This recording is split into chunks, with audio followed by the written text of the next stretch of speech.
Hey guys, what's up? Welcome to a brand new video.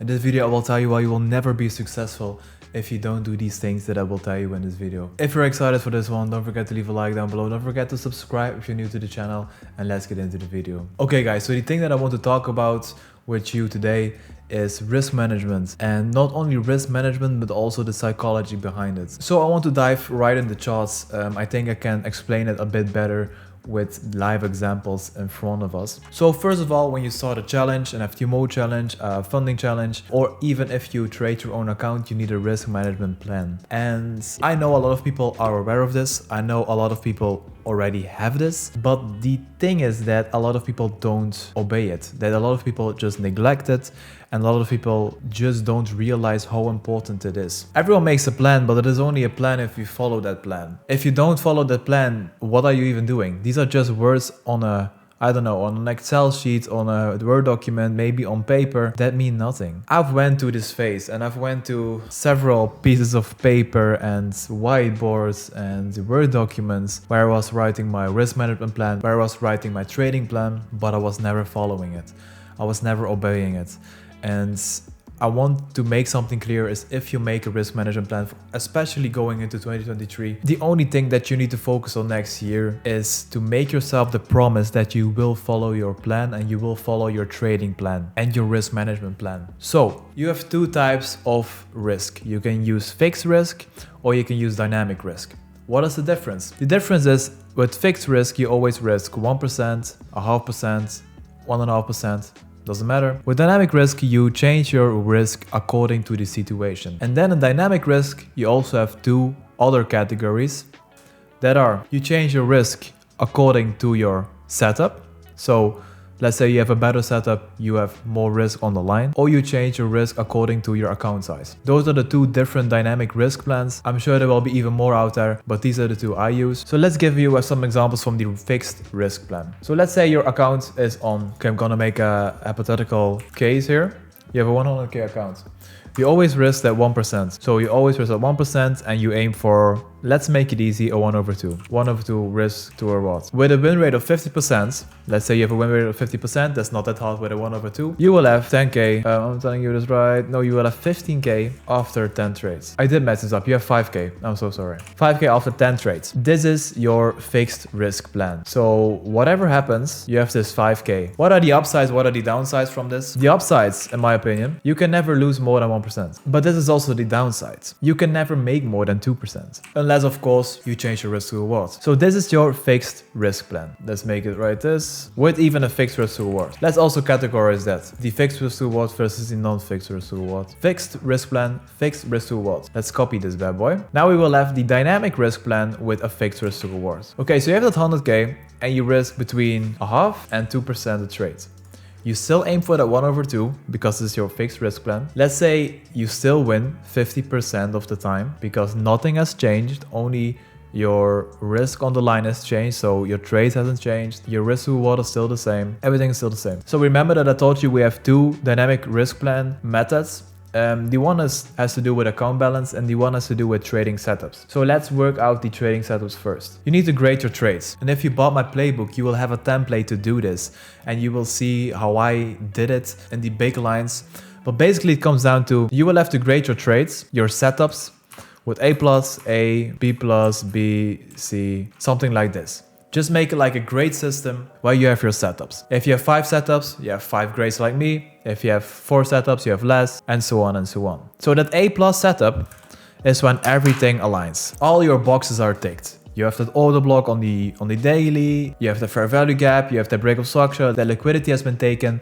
All of these boxes were ticked. Now with your A setup, most of your boxes were ticked, but you're missing one. So missing one box. With your B setup, you're missing 2 boxes. And if you're missing more than 2 boxes of your plan, I would not even consider taking the trades, but you could also use this for a different setup. So let's say setup A+ is entering on a fair value gap and setup B is maybe entering on a breakout. So let's do this different setup, different setup. On this A+ setup, this is the trade where you know with let's say 85% certainty, this trade is going to my take profit. This trade is going through the roof. Of course, never stare blindly on this. You can never predict something in the markets. Always keep yourself on the ground, keep yourself humble, and keep yourself aware of the importance of not predicting the markets. But on your A+ setups, you're risking 2%. On your A setup, you're risking 1.5%. On your B+, you're risking 1%. On your B, you're risking 0.75%. On your C setup, you're risking 0.5%. Like this. Okay, let's say from this 10 trades, you get one A+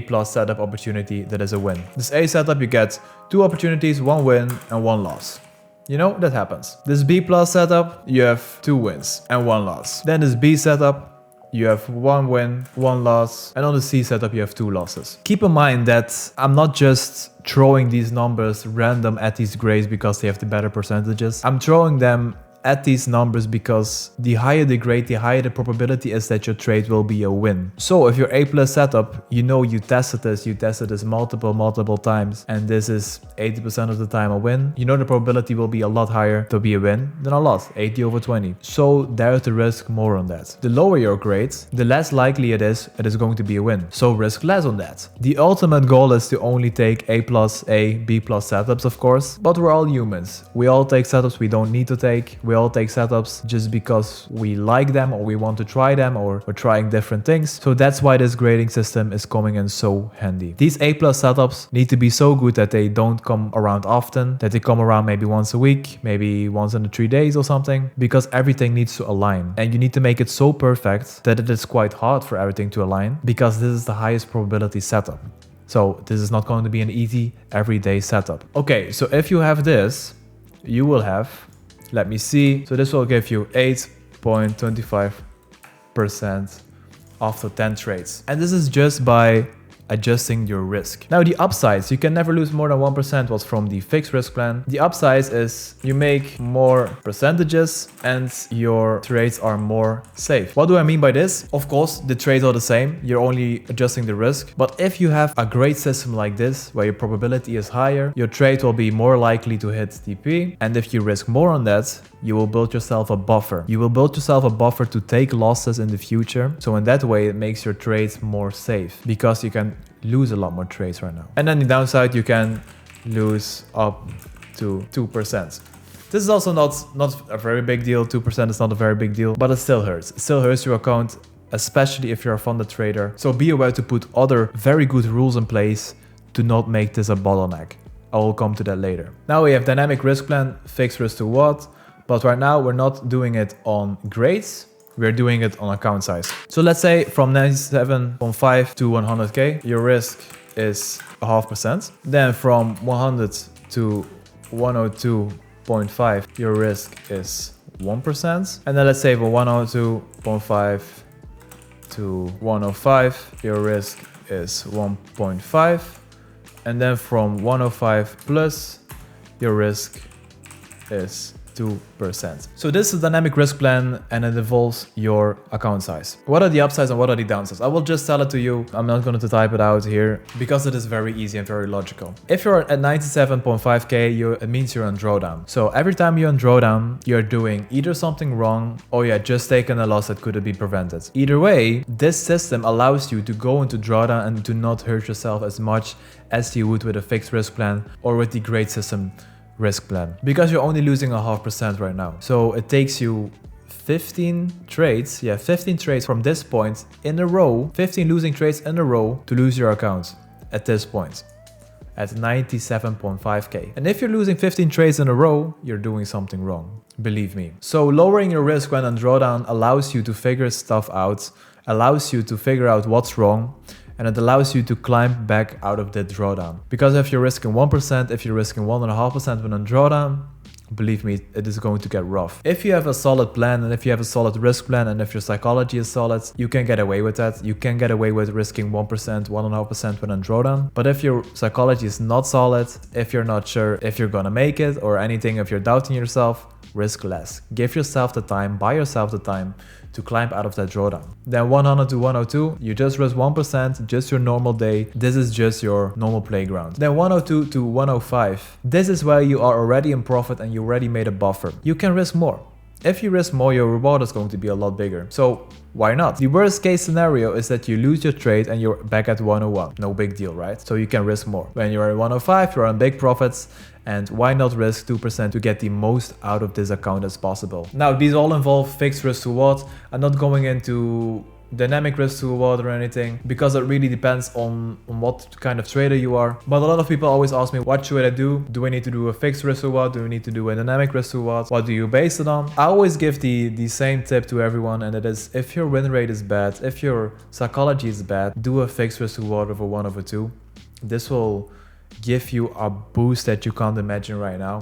And I know it is boring. I know these big trades are a lot more fun to take. I know missing a trade that you took 1 over 2 and you could have taken 1 over 10 and it was a winner is hard. But this is something that you need to overcome. Trading is boring. If it is not boring, you're definitely doing something wrong. Because if it is not boring, it means your emotions are involved too much. Something is triggering your emotions to enjoy it. So you're risking too much, you're seeing too much profits on the screen, and this is an issue. This is an issue what will haunt you later. Because if you're seeing too much profits on your screen, your ego is going to get a boost. And if your ego is going to get a boost, you're going to lose all your profits quicker than you even got them. So if your psychology is in the right place, if your win rate is in the right place, I would say 50% or above, just to keep your head clear, you can try to play with getting a bigger fixed risk to reward, so 1 over 3, 1 over 4, 1 over 5, or a dynamic risk to reward. This is the stage where I'm in right now. I've done my phase of fixed risk to reward 1 over 2, and I occasionally still do them. I want to try working with different accounts, systems, and different accounts rules. So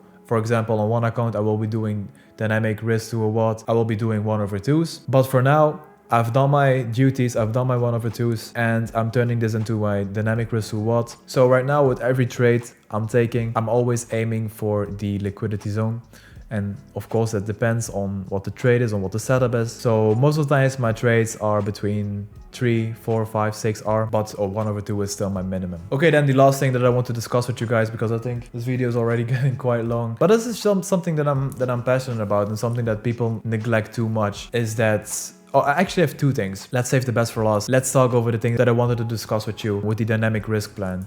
When you lose 2%, so another part of your risk management plan is how much risk you have on the line every day. I don't know if you guys do funding challenges, but with FTMO, with my forex funds, you have some rules attached to them. There is a rule that you can only lose 5% in a day, and they do this on purpose. Arguably, they do this because they want to help you to become a better trader, to become a more disciplined trader. But also, if I'm the devil's advocate, they do this because they know people don't obey this. They know that people risk too much in a day and that they neglect their risk management plan. Because as I said, I think 90% of the traders that goes into a funding challenge has a risk management plan, has a trading plan, but I only think 5% follows it, like every single day. And that's just the sad truth. And they know that well enough. So that's why they set the rule of 5%. If you breach 5%, you breach the rules and your account is gone. And that's a hard one. You have to imagine you only have 10% to play with. So in order for you to risk 5% on one single day, what are you doing? Like, what are you doing? You can't do that. And don't get me wrong, I used to do this. I used to lose my account in one single day. I bought the account and the next day it was gone already. I used to do this. I was there. But you have to think in terms of less is more. Less trades are more. Less risk in the market is more. Less exposure in the market is more. Eventually you will get more out of it. And people are just so focused on profits and on seeing those numbers racking in and making money in the markets that they lose the point. They lose the point of improving yourself. They lose the point of improving your trading. Because if you don't improve your trading, the profits will never follow. You have to see it like this. The profits are a byproduct of your skill, not the other way around. The profits that you gain on your account can only be realized if your skill is good enough. Yes, you can have lucky months where you pass the account, you get a 10k and life is good. You earn 10k. But if your skill is not there where it needs to be, you will lose that 10k quicker than it came to your account. You will spend it on stupid things if your money management is also not in the right place, and you can never make it back. You will lose your account because you get demotivated, because now you're thinking to yourself, why can't I do this again? why can't I make this 10K again? And that's because your skill is not where it needs to be. Wow, I'm on a big rant right now. I'm on a big psychology rant right now. But this is something that I'm passionate about. And as I told you guys, this is something that I want to dive deeper in next year. And I really want to be as best as possible in psychology that I can and teach the best that I can on this subject. So yeah, keep your risk small. Don't lose more than 2% a day, I would say. If you risk 2% in one trade, that's your one trade for the day, and don't take another one to revenge trade and try to make that back. You can always make that back tomorrow or the day after that, or if you're not ready, next week. Don't stare too blindly on this. Don't stare too blindly on your losses. Don't stare too blindly on your drawdown. Even if you can, don't ever look at your P&L. Don't ever look at your P&L because it will help yourself tremendously. Just focus on your skill. Just focus on getting good trades, and this will give you a head start and this will bring you a long way. Okay, I actually touched both of these things that I want to cover. The last one was that people don't follow their trading plan and don't follow the risk management plan, and I think I discussed that quite excessive right now. So guys, if you enjoyed this video, don't forget to leave a like down below. I hope it is a bit clear. It is really simple, but I think there can't be enough videos on the internet about risk management and about how you need to stick to your plan. This is the most important thing in trading, hands down. Sticking to your risk management plan and sticking to your trading plan. Again, if you enjoyed this video, don't forget to leave a like down below. Don't forget to subscribe if you're new to the channel. If you have any questions, comments, leave it down below. And I will see you in the next one. Bye bye, guys.